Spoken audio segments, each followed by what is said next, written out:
Hello everyone, ఇలాంటి videos ముందుగా కావాలి అనుకుంటే వెంటనే మా ఛానల్ని సబ్స్క్రైబ్ చేసుకోండి. అప్కమింగ్ రివ్యూలోకి వెళ్ళిపోదాం. ఎపిసోడ్ స్టార్ట్ అవ్వంగానే దుగ్గిరాల ఫ్యామిలీ అంతా సీతారాముల కళ్యాణం కోసం గుడికి వస్తారు కదా. రాహుల్ రుద్రాని పెట్టించిన మీడియా వారు రాజ్ దగ్గరికి వస్తారు. దుగ్గిరాల ఫ్యామిలీ అంతా టెన్షన్ పడుతూ ఉంటారు. ఇటువైపు రాజ్కి ఏం సమాధానం చెప్పాలో అర్థం కాదు. అపర్ణాదేవి రాజ్ వైపు చూస్తూ బాధపడుతూ ఉంటుంది. మీడియా వారు దుగ్గిరాల వారికి అడుగుతూ ఉంటారు. ఎన్నో ఏళ్ల నుండి ఈ గుడిని కట్టించి ధర్మకర్తలుగా ఈ గుడిలో అన్ని సౌకర్యాలని కల్పించి ప్రతి సంవత్సరం సీతారాముల కళ్యాణం అంగరంగ వైభవంగా జరిపిస్తున్న మీరు ఇప్పుడు ఎవరు పీటలపై కూర్చోబెడుతున్నారు? కొత్తగా పెళ్ళైన రాజ్ సార్ అలాగే కావ్య మేడంతో మీరు ఈ కళ్యాణాన్ని జరిపించాలనుకుంటున్నారా అని అడుగుతారు మీడియా. ఇక ఇందిరాదేవి అంటారు, అవును, ఈ సంవత్సరం వాళ్ళిద్దరినే కూర్చోపెట్టబోతున్నాం అని అంటారు. చాలా సంతోషం. అలాగే రాజ్ సార్ చేతిలో బాబు ఉన్నారు. ఆ బాబు ఎవరు బాబు అని అడుగుతుంది న్యూస్ రిపోర్టర్. ఇక టెన్షన్ పడుతూ ఉంటే రుద్రాని కావాలనే బాబు ముఖం చూశాక కూడా అలా అడుగుతారేంటి? వాడు రాజ్ కొడుకు, దుగ్గిరాల ఇంటి వారసుడు అని చెప్పి అంటుంది. ఇక మీడియా, అవునా? దుగ్గిరాల ఇంట్లో ఏం జరిగినా మీడియా వారు ఖచ్చితంగా అది ఫోకస్ చేస్తారు. మరి కావ్య మేడం ఎప్పుడు ప్రెగ్నెంట్ ఉన్నారు, అలాగే తన శ్రీమంతం, బాబు బారసాల, ఇవన్నీ ఎందుకు మాకు చెప్పలేదు? సీక్రెట్గా ఎందుకు పెట్టాలనుకున్నారు అని అంటారు. అదంతా మీకు అవసరం లేదు. గుడికి కళ్యాణానికి వచ్చాము. మీరు టీలు టిఫిన్లు తినేసేసి తర్వాత కళ్యాణం అయిపోయాక తీరిగ్గా ప్రశ్నలు వేయండి అని అంటారు ప్రకాష్. అయ్యో, మేము అన్నీ అయిపోయాయి. మీలాంటి వారి ఇంట్లో ఏం జరిగినా మాకొక పెద్ద న్యూస్. మీ నుండి ఎన్నో నేర్చుకోవాలనుకుంటాము. కానీ బాబు పుట్టినా మీరు ఎందుకు ఇంత సీక్రెట్గా పెట్టారు అన్నది మాకు తెలియాలి కదా అనగానే ఇంతలో పంతులు గారు వస్తారు. అమ్మా, దుగ్గిరాల ఫ్యామిలీ అంతా వచ్చేశారు కదా. మీడియా వారు ముందు సీతారాముల కళ్యాణం జరిగాక అన్నీ మీరు అడగవలసిన ప్రశ్నలు అడగండి. ఇప్పుడు కళ్యాణానికి ముహూర్తం అవ్వొస్తుంది. అన్ని ఏర్పాట్లని చెయ్యాలి అని అంటారు. ఇక పంతులు గారు మీడియాకి ఏం చేయాలో అర్థం కాక పక్కకి తప్పుకుంటారు. ఇక దుగ్గిరాల ఫ్యామిలీని సగర్వంగా ఆహ్వానిస్తారు పంతులు గారు. హమ్మయ్య అని ఊపిరి పీల్చుకుంటారు దుగ్గిరాల ఫ్యామిలీ. అందరూ గుడిలోకి వెళ్ళిపోతారు. ఒక్క రుద్రాని మాత్రం అనామిక కోసం చూస్తూ ఉంటుంది. ఏంటంటే మీరారా లోపలికి అని అంటుంది. వస్తాను గాని నీకు నేను చాలాసార్లు హెల్ప్ చేశాను. అది తెలుసో తెలియకో ఫ్లాప్ అయ్యాయి, హిట్ అయ్యాయి. ఇప్పుడు కూడా నీకు ఒక హెల్ప్ చేయాలనుకుంటున్నాను అని అంటుంది రుద్రాని. ఏంటంటే ఆ హెల్ప్ అనగానే సీతారాముల కళ్యాణం రాజ్ అలాగే కావ్య చేయబోతున్నారు, అంతే కదా. కానీ నువ్వు కళ్యాణ్ ఎందుకు చేయటం లేదు అనగానే అదేంటి, అమ్మమ్మగారు చెప్పారు కదా రాజ్ బావ అలాగే కావ్యక్క చెయ్యాలని. నేనెందుకు చేస్తాను అని, నేను చెయ్యాలి అని అడగాలంటే మరి ఇబ్బందిగా ఉంటుంది కదా ఆంటీ అనగానే అదేమీ కాదు. రాజ్ కావ్య భార్యాభర్తలే. కానీ రాజ్ ఒక బాబుని తీసుకుని వచ్చాడు అంటే కావ్యకి అన్యాయం చేశాడు. అలాంటప్పుడు వాళ్ళిద్దరూ అన్యోన్య దాంపతులని ఎలా అవుతారు? ఎంతైనా నువ్వు కళ్యాణే ఈ పీటలపై కూర్చొని రాముల వారి కళ్యాణం చెయ్యాలి. ఎందుకంటే మీకే హక్కుంది. ఇలా కళ్యాణంలో వాళ్ళిద్దరినీ కూర్చోబెడితే రేపు పొద్దున ఎండీ సీట్లో కూడా ఏ తప్పు చేయలేదని మళ్ళీ రాజునే కూర్చోబెడతారు. ఇక కళ్యాణ్ని పక్కకి తప్పిస్తారు అనగానే ఆంటీ, ఈ విషయంలో ఇంత దూరం మీరు ఆలోచించారా అని అంటుంది. మరి ఆలోచించకపోతే ఎలా అనామిక? మీడియా ప్రశ్నలకి కనీసం సమాధానం చెప్పలేని పరిస్థితిలో ఉన్నాడు రాజ్. అలాంటప్పుడు కళ్యాణం చేసేశాక ఎండీగా కూర్చుంటాడు అనగానే అవునాంటీ, నిజమే, ఈ విషయంలో నేను ఖచ్చితంగా అడుగుతాను అనగానే కరెక్ట్ డెసిషన్ తీసుకున్నావు. ఇప్పుడే అడుగు. అదిగో సీతారాముల కళ్యాణం కోసం అన్ని ఏర్పాట్లని చేస్తున్నారు. ఇప్పుడు అడిగితేనే నువ్వు కరెక్ట్గా అడిగినట్టు అనుకుంటాను అనగానే సరే ఆంటీ అని చెప్పి లోపలికి వెళ్తుంది అనామిక. పెట్టాను కదా, ఇటువైపు మీడియా వారిని, అటువైపు అనామికని, ఇద్దరిని దుగ్గిరాల ఫ్యామిలీపైకి ఎగదోశాను అని తృప్తిగా నవ్వుకుంటూ ఉంటుంది రుద్రాని. ఇది ఇలా ఉండగా కావ్య దగ్గరికి వస్తారు.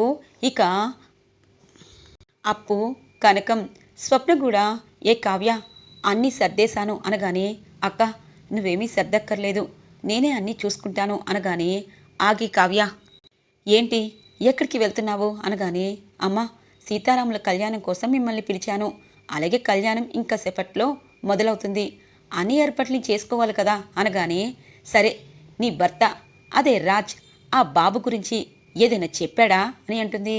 అమ్మా కావ్యని ఎల్లనివ్వే, నేను చెప్తాను అని అంటుంది స్వప్న. అమ్మా రాజ్ బాబు విషయంలో మా ఇంట్లో చాలా పెద్ద గొడవలే జరుగుతున్నాయి. పాపం కావ్యని చూస్తుంటే జాలేస్తుంది. రాజుని అపర్ణ ఆంటీ ఇంటి నుండి బయటికి వెళ్ళమని 5 రోజులు గడువిచ్చింది. ఇదిగో బయటికి వెళ్తాను అంటున్నాడు గాని రాజ్ ఏ విషయమో అలాగే ఏ నిజం చెప్పాలనుకోవటం లేదు. అందుకే ఇంట్లో అంతా ఆ విషయం గురించే బాధపడుతున్నారు. ఇప్పుడు కావ్యకి అన్నీ అడిగి తన్ని బాధ పెట్టద్దు అనగాని, ఎందుకు నా కూతురు జీవితంలో ఆ రాజ్ నిప్పులు పోశాడు, ఎవరో ఒక అమ్మాయిని పెళ్లి చేసుకొని బిడ్డని కని ఇప్పుడు ఇంట్లో పెట్టి నా కూతుర్ని ఊడిగం చేయిస్తున్నాడు, ఎందుకే దానికి అన్ని కష్టాలు అనగానే, అమ్మా రాజు విషయంలో ఏదో జరుగుతుంది.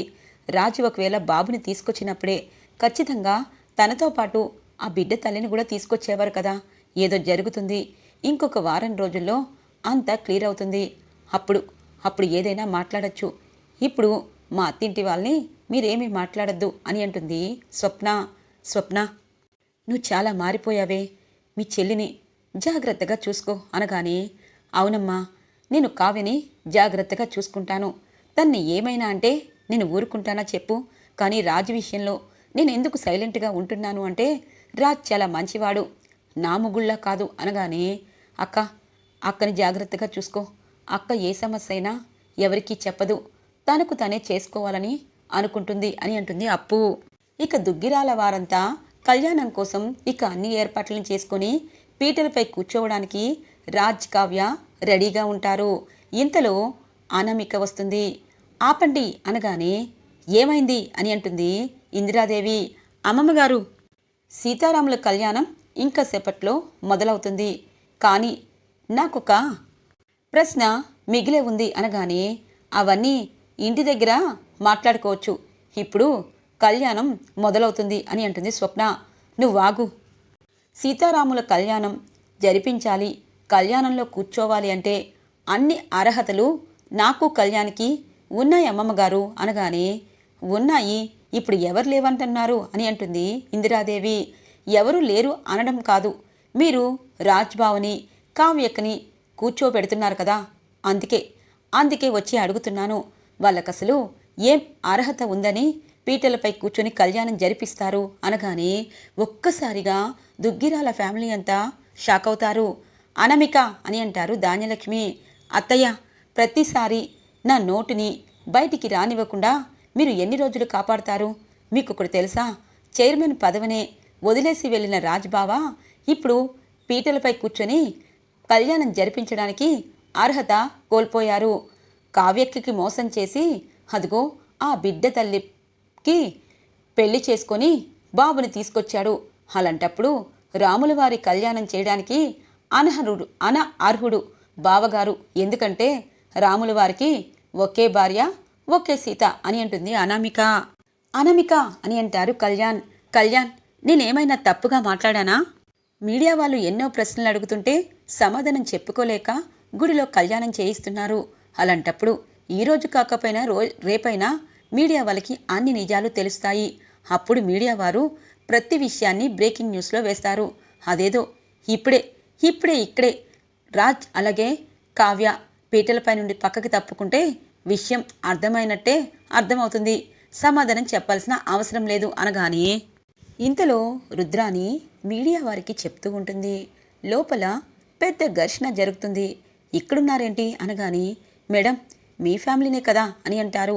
మా ఫ్యామిలీనే, ముందు వెళ్ళండి, ఏంటి అన్నది చూడండి అనగానే మీడియా వారు గబగబా లోపలికి వస్తారు. ఏంటి కళ్యాణాన్ని మీ చిన్న కోడలు అనామిక ఆపుతున్నారు, రాజ్ సార్కి అర్హత లేదు అని అంటున్నారు ఏంటి అని అంటారు న్యూస్ వాళ్ళు. ఇక అందరూ టెన్షన్ పడుతూ ఉంటారు. అదేమీ లేదు రిపోర్టర్, నేను చిన్న కోడల్ని కదా, కొత్తగా పెళ్ళయింది కదా, ఇక వాళ్ళకి బాబు కూడా పుట్టాడు కాబట్టి నేనే కొత్త కోడల్ని కాబట్టి నాతోనే చేయించమని అడుగుతున్నాను అని అంటుంది అనామిక.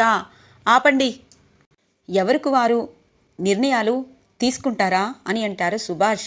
ఇంతలో మీడియా వారంతా అర్థమైంది, మీకు మీరే పీట్లపై ఎవరు కూర్చోవాలో ఆలోచించుకోవడానికి ఇంతగా టైం తీసుకుంటున్నారు. అసలు రాజ్ సార్కి లేని అర్హత కళ్యాణ్కున్న అర్హత అన్నది మాకు తెలియాలి అని అంటారు. మీడియా ఎక్కడి దాకా ఉంటే అక్కడి దాకా ఉండడమే మంచిది అనగానే, మేడం, మీడియా అన్నాక అన్ని నిజాలు బయటికి తీసుకొస్తుంది. మీ వారిని మీ చిన్న తోటి కోడలు ఇన్ని మాటలు అంటే మీరు సమాధానం చెప్పటం లేదు. ఇంతకీ ఆ బాబు ఈ ఇంటి వారసుడేనా అని అంటారు మీడియా. మీకు రాజ్ సార్ ఇంత అన్యాయం చేసినా వాళ్ళ ఫ్యామిలీని అలాగే రాజ్ సార్ని మీరు బయట పెట్టడం లేదు. మా దగ్గరికి రండి, మీడియా వాళ్ళు బ్రేకింగ్ న్యూస్ వేస్తారు, మీకు జరిగిన అన్యాయాన్ని ముందు పెడతారు. ఇంకా వాళ్ళని వెనకేసుకుని రావడం ఎంతవరకు సబబు అని అంటారు. ఇక మీడియా. కావ్య కోపంగా, మీకేం నిజం తెలుసని ఏం మాట్లాడుతున్నారు? దుగ్గిరాల ఫ్యామిలీ ఎలాంటిదో మీకు తెలుసా? రాజ్ సార్ ఎంత ఆదర్శవంతుడో మీకు తెలుసా అనగానే, కనబడుతుంది మేడం, మీకు పుట్టని బాబుని వేరే వాళ్ళ బాబుగా తీసుకుని వచ్చినప్పుడే అనుకున్నాను. మీడియా దగ్గర అన్ని నిజాలు చెప్తారని ఆలోచించాము. చెప్పండి, ఆ బాబు తల్లి ఎవరు అన్నది చెప్పండి అని అంటూ ఉంటారు మీడియా. ఆ బాబు తల్లిని నేనే అని ఒక అమ్మాయి వస్తుంది. ఒక్కసారిగా తన్ని చూసిన అందరూ షాక్ అయిపోతారు. తను ఎవరో కాదు, రుద్రాణి కూతురు రేఖ.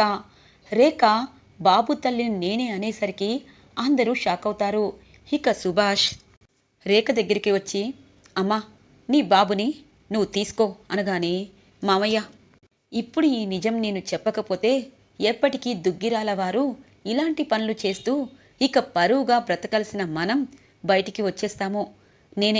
నేనే ఈ బాబుని మా రాజ్బావకి ఇచ్చాను. నేను పెళ్లి చేసుకున్న సంగతి ఎవరికీ తెలీదు. ఒకవేళ తెలిసినా ఇంట్లో వారు ఒప్పుకోరు. ఇంట్లో వాళ్ళు ఒప్పుకున్నా మా మమ్మీ రుద్రాని ఒప్పుకోదు. నేను పేదింటి అబ్బాయిని ప్రేమించాను, పెళ్లి చేసుకున్నాను. ఈ విషయం ఇంట్లో చెప్పాలంటే భయం. అప్పుడే రాజ్ బావని కలిశాను. ఇక బాబుని ముందుగా తన దగ్గరికి తీసుకొని నన్ను తరువాత నా భర్తని తరువాత రమ్మన్నారు. కానీ ఇంతగా ప్రాబ్లం అవుతుందని నాకు తెలీదు. మీ అందరి ముందు నేను నిజం చెప్తున్నాను. మా అమ్మ రుద్రాణిని ఈ ఇంటి ఆడపిల్లగా చూస్తున్నారు. అలాంటి నన్ను కూడా ఎందుకు చూడరు అని చెప్పి రాజ్ భవన్ ఆ బాబుని తీసుకొచ్చాడు. తన వారసుడిగా అనుకున్నారు. తన వారసుడైతే ఖచ్చితంగా ఈ బాబు కూడా ఒప్పుకుంటారని అందరూ అనుకున్నారు. అందుకే ఈ బాబు నా కొడుకు, బావా నా వల్ల ఇంకా అవమానాలు పడద్దు అని చెప్పి బాబుని తీసుకుని రేఖ అక్కడి నుండి వెళ్తూ ఉంటుంది. మీడియా వాళ్ళు అలాగే దుగ్గిరాల ఫ్యామిలీ షాక్ అయిపోతారు. ఈరోజు ఎపిసోడ్ ఇలా ఇంట్రెస్టింగ్గా ఎండ్ అవుతుంది ఫ్రెండ్స్. రాబోయే ఎపిసోడ్స్ కోసం మా ఛానల్ని సబ్స్క్రైబ్ చేసుకోండి.